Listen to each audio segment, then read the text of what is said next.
This podcast is part of the Big Heads Media Podcast Network. Go to bigheadsmedia.com for more great podcasts.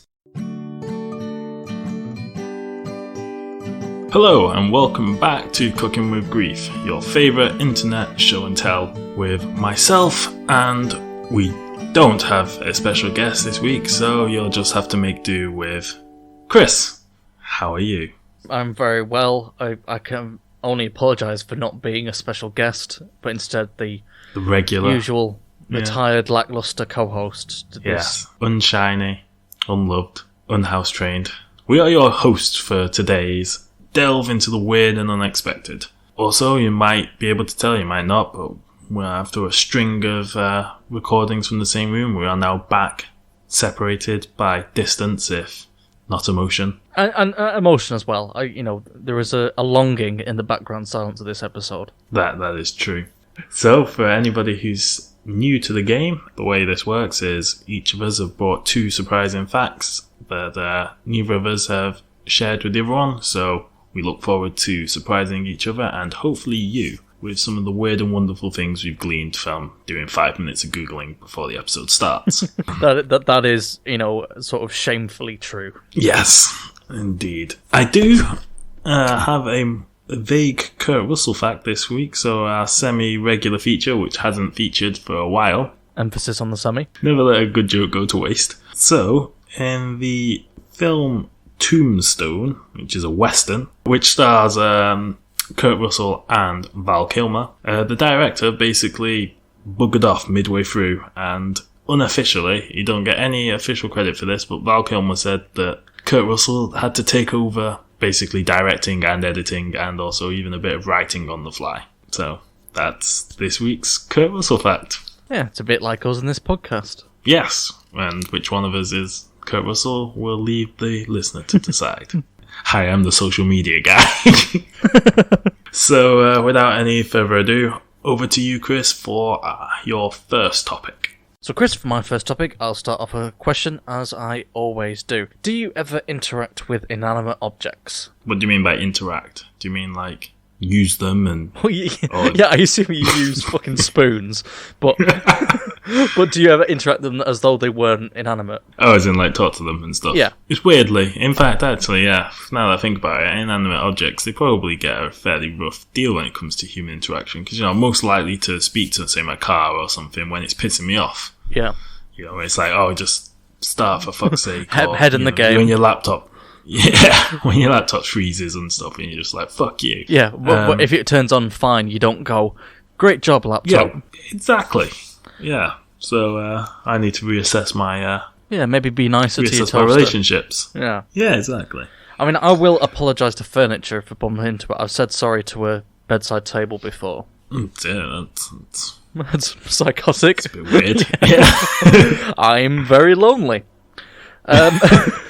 Yeah, don't let the fact that you drew a face on it distract from that. Sorry, bedside table. That's okay. Anyway, the reason I asked that is because there's a ceremony in ancient Greece, a area which we keep coming back to again and again on this podcast. A ceremony called the Bouphonia, which is not, as the name suggests, the most muscly instrument known to man, but as part of the Dipolea, a religious festival held in midsummer, an ox was sacrificed to Zeus. So far, so Greek. Mm-hmm. In this ceremony, a group of oxen was driven forward to the altar at the highest point of the Acropolis, and grain had been scattered on the altar. Whichever ox started eating first was assumed to be offering itself for sacrifice and was killed with an axe. It was assumed that the one that ate the grain was the one that was offering itself. I feel that was a fairly big assumption on the part of the Greeks there. I don't think that's what I don't want to put, I mean, maybe it was a very religious oxen, but I'm going to go out with a limb that the one that ate first was just the one that was hungriest. Yeah, and, or maybe even the one that came in first. Yeah, I mean, it's like you said, it'd be like if you sort of had to go to a conference and there was like a nibbles tray. And, like you go over first and have, I don't know, like a handful of cashew nuts or whatever, and they go, see, he went first to the nuts. He is responsible for kill him. Yeah, but a fairly standard ancient Greek move. Mm-hmm. The weird part is that because it was illegal to kill an ox because they're sacred creatures, rather than say, hey guys, can we just sort of make it legal to kill an ox on this particular day for the festival, what they had instead was an elaborate pantomime of saying instead, hey, actually, you know what, I don't think I saw anyone kill the ox, and the guy who, you know, was carrying the axe and used the axe to kill the ox seems to have disappeared. The axe itself must have committed the crime. Oh, why? It's so many. It's just so unnecessary. There's so many extra steps. So what they do? Just put in just say right, but we do. Yeah, we do kill ox on this day. Yeah, like it's just a festival just thing. Easier. Yeah. So what they do is take the axe to the court of the Prytaneum and host a fake trial in which the axe failed to provide a credible defense for itself, given that it's a fucking axe, and is found guilty of murdering the ox. People would take it in turns to deny committing the crime, from the bloke who carried the axe up to the Acropolis in the first place, to the blacksmith who sharpened the axe the day before, leaving the only possible and reasonable conclusion: the axe itself was guilty. Like, this is so much extra work. Like, you're having a festival and you've got to book the Acropolis, and you know how hard it is to get a room in there. And then you've got to book in the court, and you've got to get this whole thing. You've got to go you know, it's basically an amateur sort of stage production. But the guy who did do the killing, he's lying in court now, which I'm pretty sure is illegal. Nobody saw him do it. Everyone says everyone left. Yeah, or they got distracted. They invented quite a lot of stuff. You would have thought they might have invented something like the guillotine. We just got around this. Obviously, I know the French invented the guillotine, and I assume it wasn't because they used to have a pantomime about axes, but... Or just a bit of paper, like a sort of get-out-of-jail-free card for killing an ox. Yes, that would also work. Yeah. So what happened then is the axe was either then acquitted in an act called Pausanias, decreeing that, well, the ox did volunteer itself for slaughter by eating the grain. It knew what it was getting itself into. You know, did you see it? Look, you know, it was so deliciously provocative that they had no choice but to kill it. Or there was an act called Porphyry, which involved a separate ceremony, so this is the third part of this, in which the guilty axe was thrown into the sea. Why bother? Yeah, wow. I like how there were even options, like, as if, like, sometimes could the go axe either provided a willing... Yeah, like, surely the testimony of the axe was pretty consistent year to year. But, like, sometimes, oh, wow, I actually believe the axe this time. And then some years, like, nah, the axe, oh, definitely guilty. Yeah, you know, is there an element of racial profiling? Oh, I hope not. You know, if it's made out of a dark metal, is it more likely to be thrown into the sea? Was there a sort of illicit trade of fishermen who would sell axes that get thrown into the sea? Yeah, I mean, it's handy. If you can't afford an axe, just go dredge the guilty ones up. Yeah. The Romans had a thing where they'd... Apparently, when they got sacked by the Gauls, this was like 400 BC or something. This was like well before the emperors. Yeah. They got sacked by the Gauls, but apparently the dogs didn't notice. There was like a sneak attack by the Gauls. All the guard dogs didn't notice, but the geese did start honking. So every year they'd have a celebration where they'd throw the dogs off the cliff that traitors were thrown off. They'd throw the dog, you know, every year they'd grab a load of dogs and throw them off as traitors, and then venerate the geese in the city. And they did that every year. I mean, look, it's good to show your employees, you know, reward them for good work. Don't throw bad ones off a cliff. That, and also, you know, the geese don't care if they're being venerated. They're already pretty smug. No, but they already look pretty smug. I reckon they already feel pretty venerated. Mm-hmm. You know, they're always laughing at their own jokes. Buttchuggers. Yeah, that's true. We are the smug, conceited geese of the podcasting world. We are. Please subscribe. Yeah. Which of our many rivals are the dogs, then? Joe Rogan. Let's start. If we're going to pick a fight, let's go for the top. He knows so many UFC people. Can we not fight the fightiest dude? Can we not fight, you know... like... Go big or go home. We'll fight the most popular comedy podcast in the world, who also knows a bunch of guys who could kill us with their bare hands. Yeah, I choose to go home, always, no matter what the question is. Regardless of how big the other option is. But, I mean, I've got your back, but from a distance. Cheers. Yeah, there will be some cheers. Right, okay, well, with the, announcement of our latest internet beef, I think that's the end of my first topic, and we'll move on to your first one. Thank you, Chris. So, well, I'm going to ask you a question, which I occasionally do. Alright, world's getting it's a bit tense these days, isn't it? Russia, China, US, all these potential hotspots. So, if World War III does kick off, which part of the world would you choose to ride it out if you had a choice? Obviously, you don't have a choice. You live near a major urban centre in one of the members of NATO, so you're going to die. But just assuming you had some sort of choice in the matter, where would you go? I can speak Chinese. I used to live there. I quite fancy their odds. Oh, alright. I feel like they'd be getting quite a few flying their direction, though. I mean, what did you want me to say that I will... you did, preface the question with, assuming you will die. No, I'm saying you will die. I'm saying if you had a choice to go anywhere in the world, where would you try and survive? Or would you? Oh, yes, but would you even try and survive? No, I think I would recognise the futility in that. I don't know. I'd go to Greg's. Oh, nice.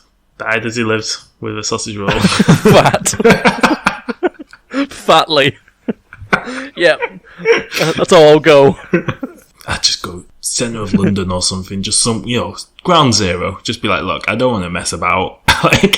We're going to die now, incinerated at 1,000,000 degrees, or I'm going to die of radiation poisoning 6 to 8 weeks later, having my skin fall off or even that's your survive, best case scenario. Yeah, or even survive a bit longer than that and starve to death because everywhere that makes food is now molten. How long after, a sort of humanity resets will they start needing comedy podcasts again? We have got zero skills, of benefit to the reconstruction of humanity. That is true. But if we were to try and convince people that we still had a skill set, the best bet would actually be Switzerland.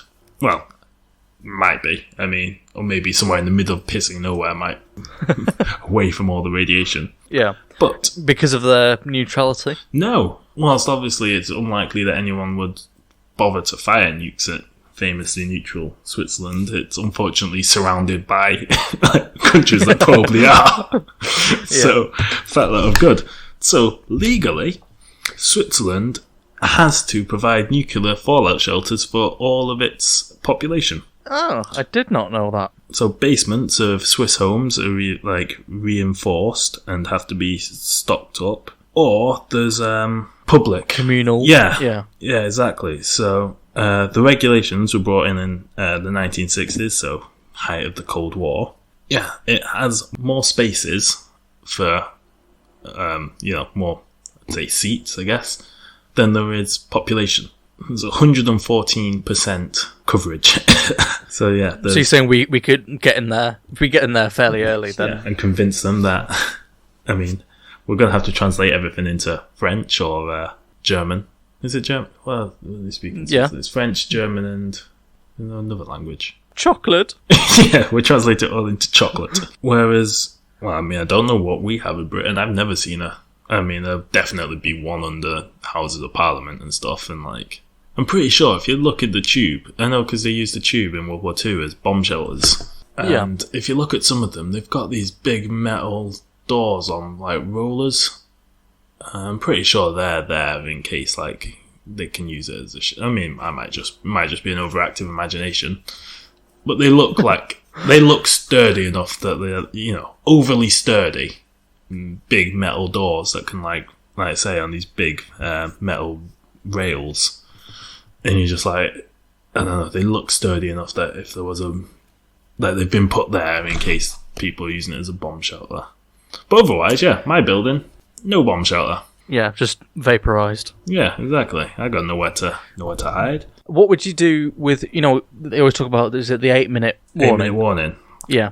So inexplicably sirens are going off. Yeah. You check your news app and it says you've got 8 minutes to live. What are your plans?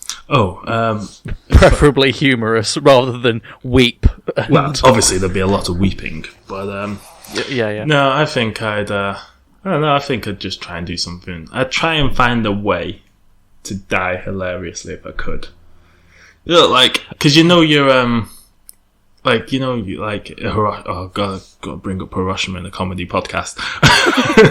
But you people, they left like shadows, didn't they? Where basically everything around them was vaporized, and that was like enough to just about block the rays of intense burning radiation, and like it would leave like an outline on the wall behind them. Alright, so maybe like that, but you get your cock out. Yeah. I mean, it's not my joke, but I can't remember who said it now. Somebody, I have a feeling it was Frankie Boyle, but he said, stand there with like a broom between your legs, so people are like, that guy must have had a massive cock. But yeah, like choose a funny pose, maybe do some shadow puppets or something. I always get the feeling like maybe if you're in Pompeii before the volcano, just die in a funny pose. Yeah, to exactly. be found. There's that. I've shared this on the Twitter before, but there's a cast of a guy who looks like he was having a wank. It's like the world's ending and might as well knock one last one out. Of course, the real thing is he just died horrifically and like all his limbs seized up, and he ended up in what looked like a compromising position as he died in agony. But we'll laugh about it. It's been 2,000 years. Too soon. That is a wank under pressure. Yeah. I don't know if I could knock one out under that much pressure. I don't know what to suggest.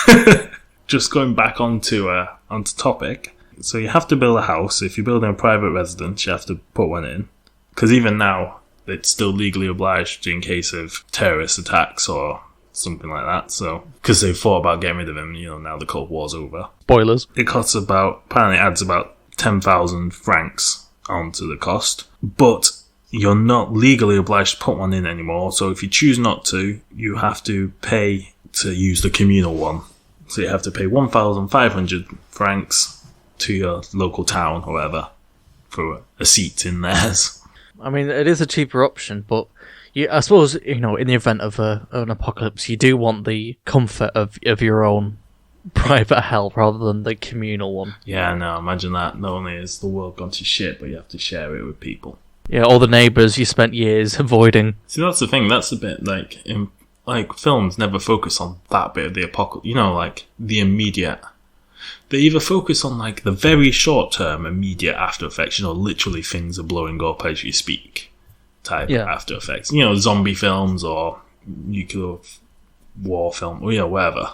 So they either focus on that bit or they focus like way back later on when, rebuilding society or, Mad Max style or that. But they very rarely focus on like the medium term of just sitting around hoping for things to get vaguely slightly better, but there's fuck all you can do about it either way. People falling out over the music choices in the radio and the communal thing.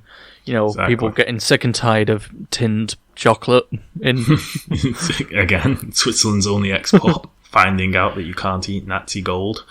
Having taken on Joe Rogan, we're now going to take on the Swiss banks. Stop giving us so many high-profile beefs. Can't help it. Bombs are going off.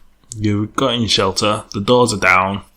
You're waiting for the bombs to fall. How long between then and gladiator fights do you think there is? It depends if you can smoke inside the shelters. If you can't, 15 minutes. If you can, 17 minutes. Yeah, I think they'd start pretty soon. Be like, oh, I'm bored. Yeah, what should we do? Blood sport. The most dangerous game. If there's no Wi-Fi down there, almost instantly. Oh, obviously. It's secretly our natural state. Braying for blood.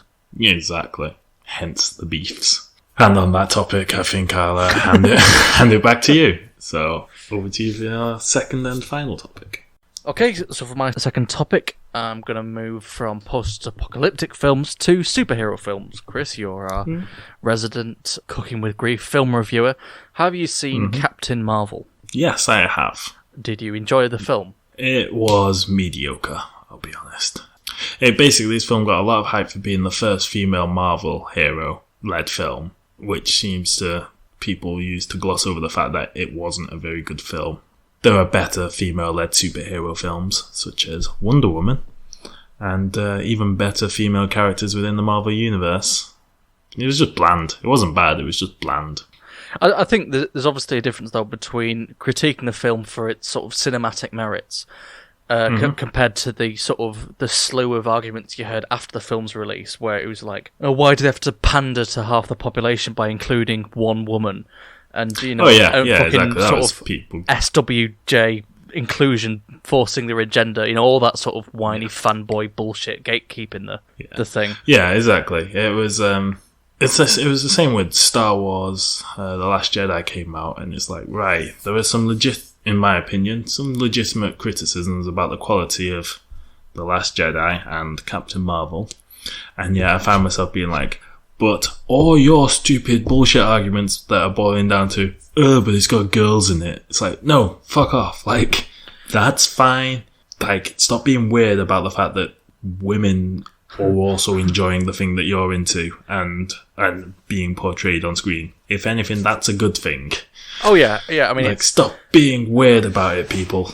I say people. I mean, it's a very vocal but loud minority on Twitter. And It's the kind of sort of male minority that are complaining that women have, like, on screen have agency rather than just being sort of a viewable commodity. Yeah, exactly. It's like, it's a lead character. This is outrageous. Get your own films. It's like, wow. Yeah, no, as if there's not decades of male-dominated stuff to pick from. Yeah, or like, yeah, exactly. But then they'll turn around and say, but they'll put Alien in their favourite films.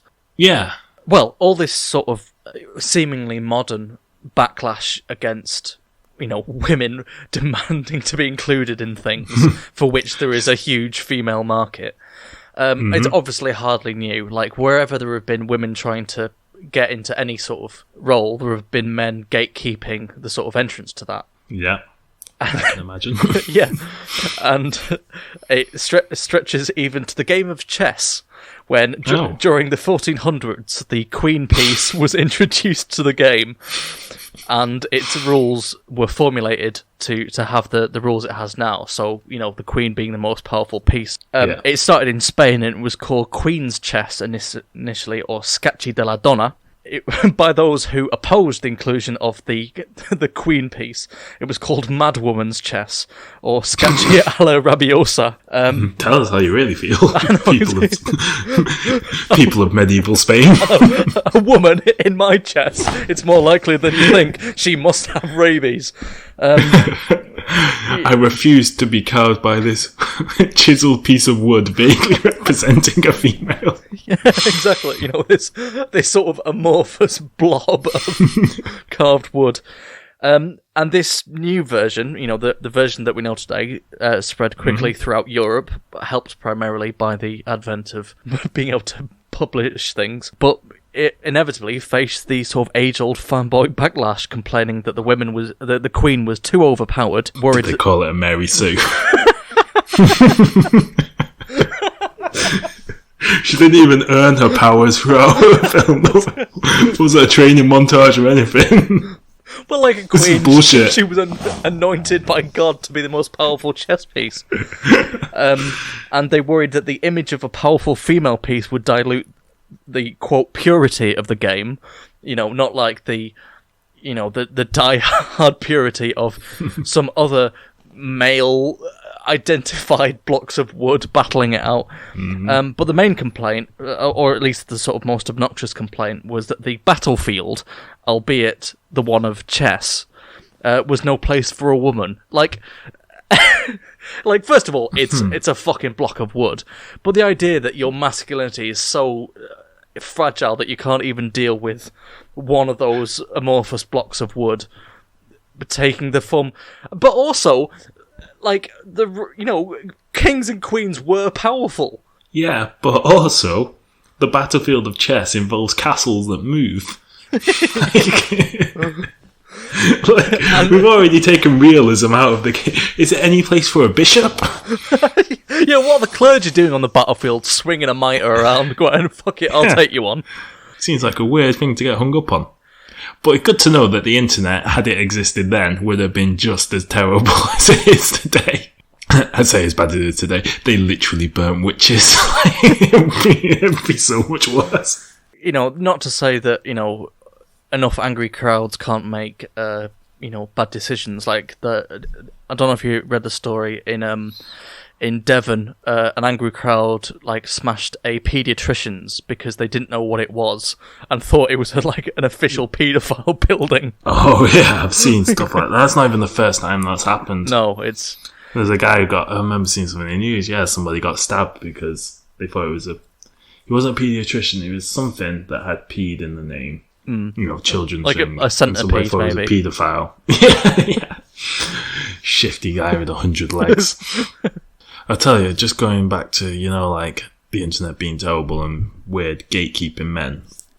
Again, as mentioned before, I'm the social media half of the podcast, so I get to see all this terrible thing. And I am the recluse.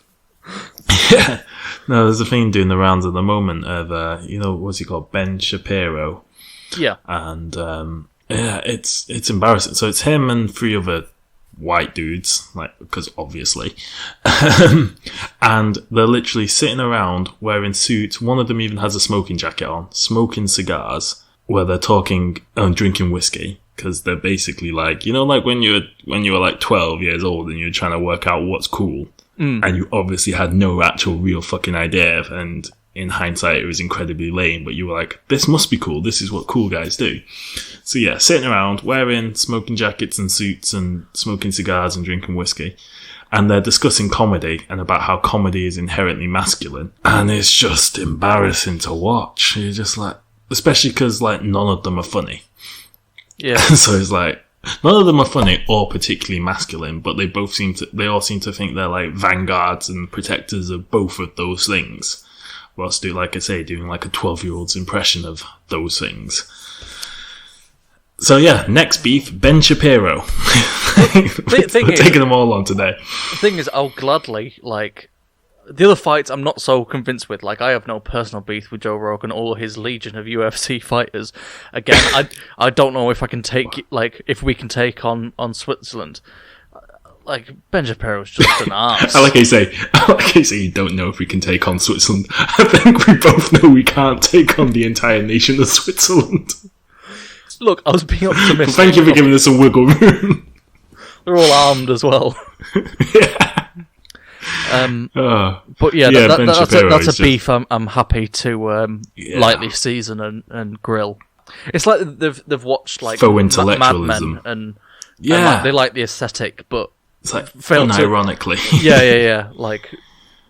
Never mind that it was an awful time to be anything other than those dudes. Yeah, which is basically here we go on our SJW thing. But, it's that thing where basically it's no. Just because things... yes, okay, if you were in the 50s, a straight white male, and life was good, you were on top then.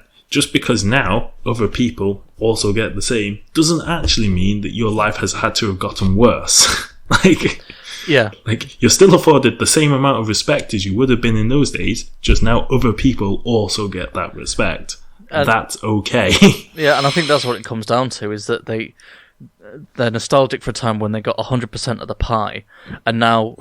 a time in which they also, we need to stress this, they weren't even alive. Oh yeah. And now it's not even they get less of the pie, like you say. Everyone can just have their own pie. Yeah. And they go, no, but what I liked was that I was the only one with a pie. And it's a terrible business model for a bakery. Yes, exactly. I've lost my point there somewhere, but hopefully you know what I mean. That's you're in a baker, and it's coming back out. So there has always been gatekeeping to every pursuit, and... Yeah, it just takes us back to what I say about Star Wars, and it's just I say, in both cases, they're both films I weren't particularly fond of, but I end up being having to argue again. Not having to argue, it's not like anybody makes you argue on the internet and stuff, but you know what I mean? When reading things, you end up getting angry. You're defending a film that you weren't massively keen on because they're arguing about is such ridiculous parameters. Yeah, exactly. And it's sometimes you watch a review, especially when it came down to Star Wars one, And there'd be a review, and like literally within like the first 2 minutes, somebody would say, like, refer to one of the characters as the dumb Asian bitch. And you're like, well, I can turn this review off now because you're obviously not actually gonna, like, the fact you're already referring to this character just by those two things suggests you're not really going to be giving this a proper cinematic critique. Yeah, exactly. Like, you can have your problems with it on sort of like quantify levels, but if your argument essentially boils down to misogyny or racism or whatever, then it's like, okay, we don't have to listen to you because you're not fit to, sort of analyze media in a way that's actually objective. Yeah, exactly. So end of the lesson. So that's the end of my second topic. Chris, why don't you finish us off? No. Why don't you round us out with your second topic? Have you ever had a doctor's note to exempt you from something? Either, like, I don't know, get out pee at school way back when, or anything, anything more recent? Yeah, I did me back in once and I needed a doctor's note to get out of work. How about, in comparison then, to Winston Churchill, often considered the greatest Prime Minister in British history, who got a doctor's note for alcohol. Not just alcohol in Britain, but alcohol in America in the 30s during Prohibition. A note saying, this man needs to drink to live. You're not actually far off. So, this is before he was Prime Minister. So, say, 1932. Winston Churchill's in America, and he's apparently doing a lecture tour in America for something. I don't know what he was doing then. I think he was in government. The pork pie, maybe. Yes, exactly. The merits of the pork pie. But he got out of a cab in New York, and he made the classic mistake of, obviously in Britain we drive on the left, America they drive on the right. He looked the wrong way for the oncoming traffic, stepped out in front of a car. Classic international blunder there. I think that's what the Sting song, Englishman in New York, is all about. Exactly. Always make sure you look both. In fact, I just recommend, no matter which country you're in, even if it's a one-way street, always look both ways. Can never be too careful. Nice little safety tip from your friends at Cooking with Grief there. Exactly. So, he hit by a car, and then he obviously was a wee bit injured. So, went to hospital, fractured ribs, broken nose, head injury, whatever. Eventually, he gets out of the hospital, still in pain, and he carries on with his lecture tour. But, he basically was, like I say, still in pain, still recovering from this. So, he had to get a doctor's note. He basically decided, probably self-administered this and found a doctor he could convince to give him the note. That basically said, I'll read it out to you. This is to certify that the post-accident convalescence of the Honourable Winston S. Churchill necessitates the use of alcoholic spirits, especially at mealtimes. The quantity is naturally indefinite, but the minimum requirements would be 250 cubic centimetres. Signed by his Dr. Otto C. Pickard. And then there's even a handwritten note at the top of it saying, keep on hand. And he needed this because... I'm surprised it wasn't signed, Dr. Jack Daniels. Yeah. Or Dr. Winston Churchill or something. Like I say, it was because it was Prohibition. Yeah, he needed this to basically get out of... to basically break the law and be like, alcohol's illegal for everybody else, but this is medicinal alcohol. I suppose it's like the whole weed thing that's going on at the moment, isn't it? Like medicinal weed.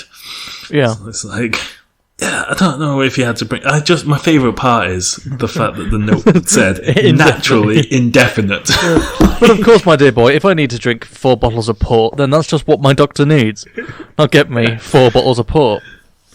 Yeah, it's just like... The doctor's not naturally obvious. Obviously, it's not indefinite because if he drank an indefinite amount, he'd fucking die.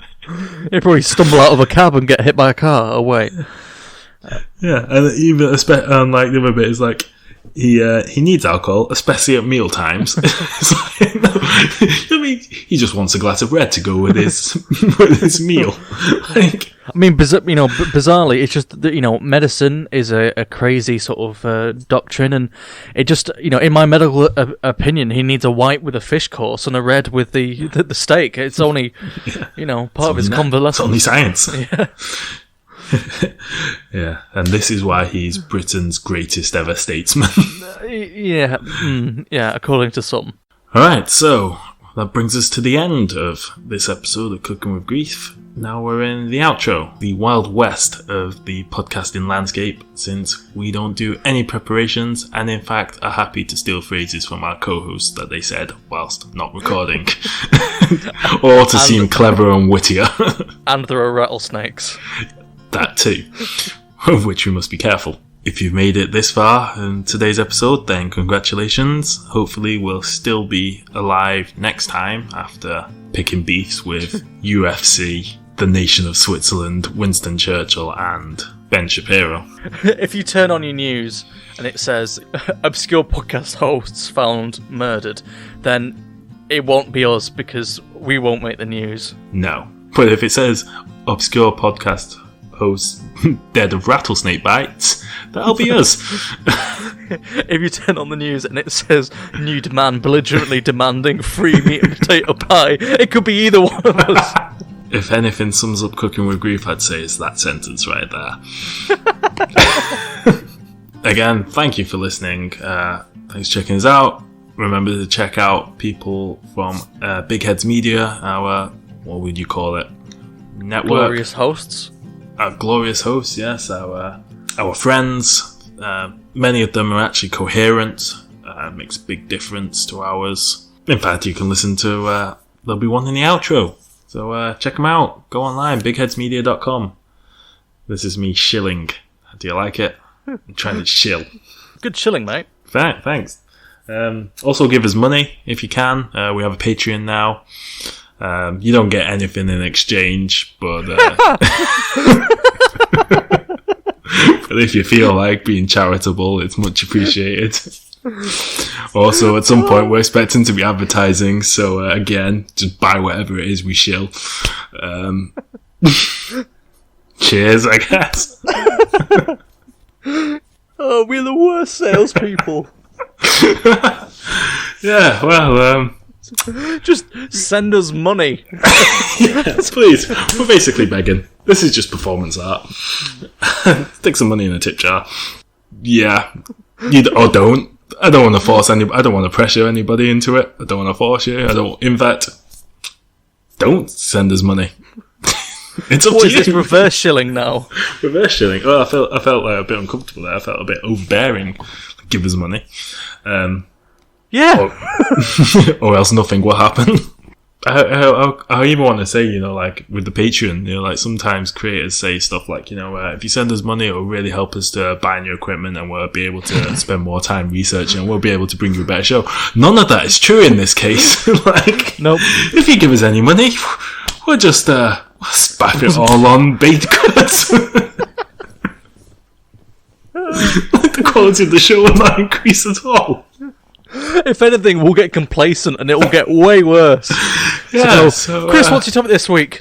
Greg's.